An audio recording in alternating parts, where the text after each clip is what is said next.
Beenleigh Uniting Church is located at 32 to 50 Mount Warren Boulevard, Mount Warren Park. The building is a two-storey building. The top floor of the building contains the church auditorium, Wesley Hall and a kitchen. The lower level contains the church office, Cromwell Room and additional tenanted office space. There are multiple exits from the building and assembly points at the front and the rear of the building. This safety presentation is based on the requirements of the Queensland Building Fire Safety Regulation 2008.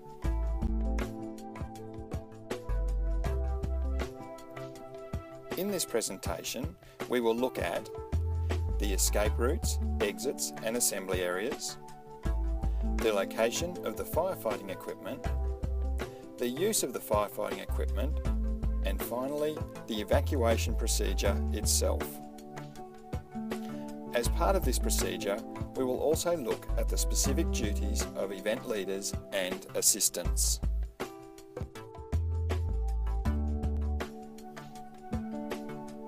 A full version of the Beenleigh Uniting Church's fire and evacuation plan is available from the office for perusal upon request.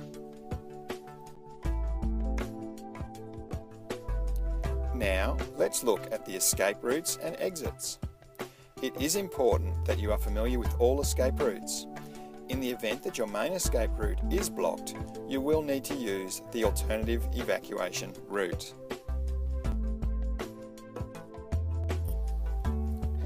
There are two exits from the Cromwell Room. The main exit route is through the foyer. Occupants should move to the door, turn right and move to the exit doors. Once outside, turn left and follow the path back towards the car park. Turn left at the end of the building and follow the path back towards the stairs. Turn right and continue along the path to the car park. Walk across the car park and assemble on the grass area near the large tree which serves as the assembly point.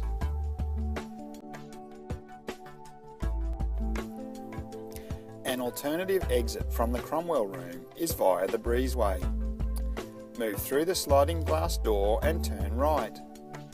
Walk down the breezeway to the door leading to the amenities. Move through the door and walk along the corridor to the door at the far end. Exit through this door and turn left onto the path. Move to the corner of the building and turn left to follow the path back towards the stairs. Turn right and continue along the path to the car park. Walk across the car park and assemble on the grassy area near the large tree which serves as the assembly point.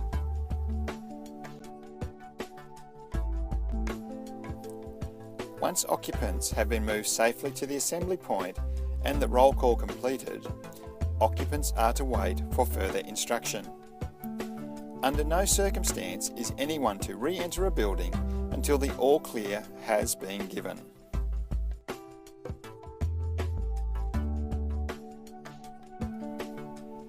Now, let's look at the locations of the various pieces of firefighting equipment.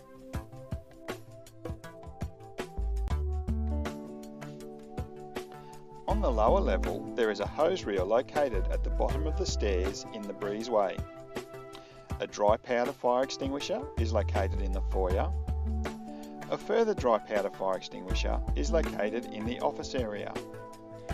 If required, first aid kits can be found on the kitchen bench in the church office.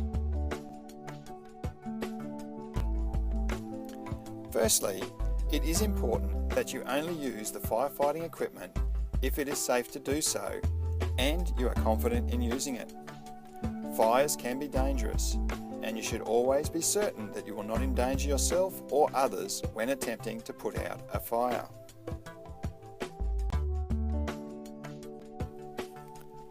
Fire hose reels are easy to use and provide a virtually unlimited supply of water. The hose should be extended to reach most areas of the building. A hose reel is suitable for use on a paper, textile, wood, and most plastic and rubber fires. Do not use the hose reel to fight an electrical fire. Water conducts electricity, so using a fire hose reel on an electrical fire could lead to electrocution. A fire hose reel contains hoses that are 36 metres in length. They are rolled onto a hose reel drum for quick and easy operation. The nozzle of the hose reel is housed in a special bracket designed to ensure that it is stored with the control valve in the off position for operator safety. Hose reels should not be used to extinguish fires involving equipment connected to an electrical power supply. They should also not be used on fires that involve flammable liquids. Burning liquids will float on the surface of the water, and this may contribute to the spread of the fire. To operate a fire hose reel, turn water onto the hose reel by operating the control valve. Remove the nozzle from its bracket and proceed to a safe distance from the fire.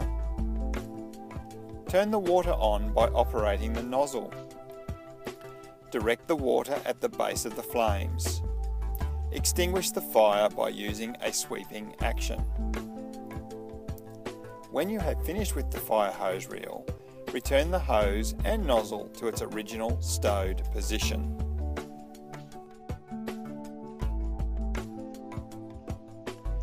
All the fire extinguishers in Beenleigh Uniting Church are white-banded dry chemical fire extinguishers. Dry chemical fire extinguishers contain a powdered substance that, when discharged, can be used on most classes of fire, including equipment that is connected to an electrical source. To operate a fire extinguisher, remember the PASS acronym. P, pull the pin. A, aim the nozzle. S, squeeze the trigger. And S, sweep the fire side to side.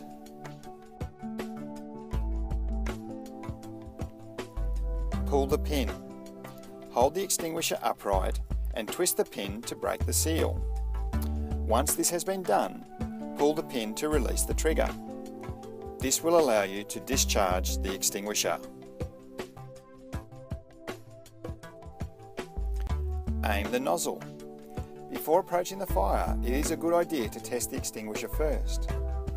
Once this has been done, aim the nozzle at the base of the fire. By doing so, you will hit the fuel source. If you aim at the flames, the powder will fly right through the fire and have little or no effect at all. Squeeze the trigger. Pressing the two handles together will release the pressurised extinguishing agent in the extinguisher. Sweep from side to side. Start using the extinguisher from a safe distance away and then slowly move forward. It is important to continue to sweep the fire until the fire is completely out. Once the fire is out, keep an eye on the area in case it reignites. Fire blankets are used to put out fires that cannot be extinguished with water alone, and to save people whose clothing may be on fire. Fire blankets work on fires which are being fueled by ordinary combustibles such as wood or paper, by flammable liquids like oil or gas, and by combustible metals including magnesium and titanium.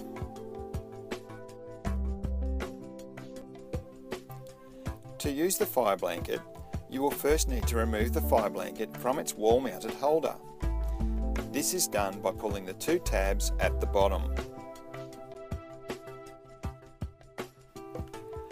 Unfold the blanket so it is completely opened. Hold the fire blanket with your hands wrapped in the top edge of the blanket. This will protect your hands from the heat and flames. Cover the flames completely with the fire blanket by throwing or placing the blanket on top of the fire and leaving it there until the fire goes out. Let the fire blanket cool completely for 30 minutes to an hour after the fire is out.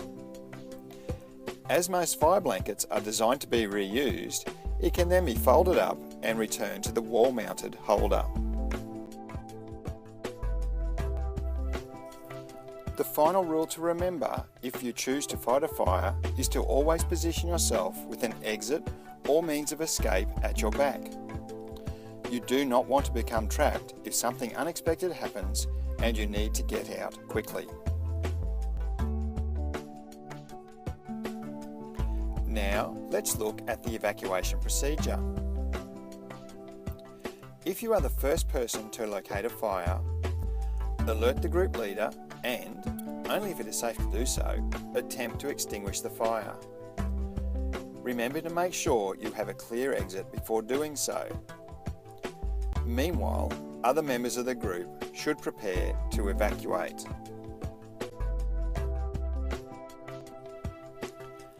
On hearing an evacuation instruction, immediately cease all activity and switch off any appliances, equipment or machinery if it is safe to do so. You can then assist any person experiencing difficulty with the evacuation. Take a quick look to your left and right to see who is standing or sitting nearby. Walk quickly and calmly to the assembly area via the nearest exit. At the assembly area, form into groups to assist the leader to ensure everyone has been safely evacuated. Report to the leader if you cannot locate the person that was to your left or right before you evacuated. Do not re-enter the building. Remain at the assembly area until otherwise instructed. If for any reason you need to leave before the all clear is given, please let the leader know that you are leaving.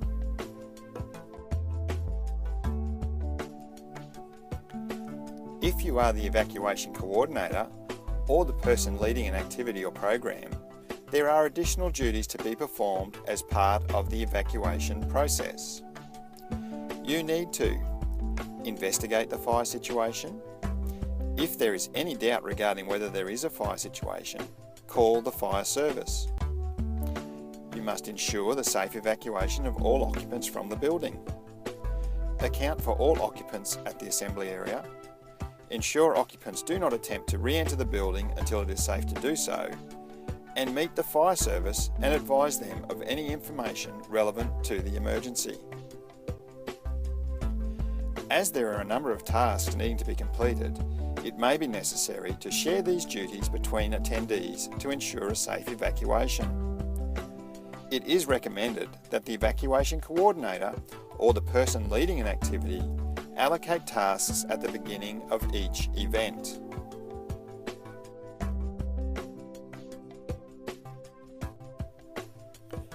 That concludes the Beenleigh Uniting Church's Fire and Evacuation Instructions presentation. If you have any questions about the information given in this presentation, please contact the church office.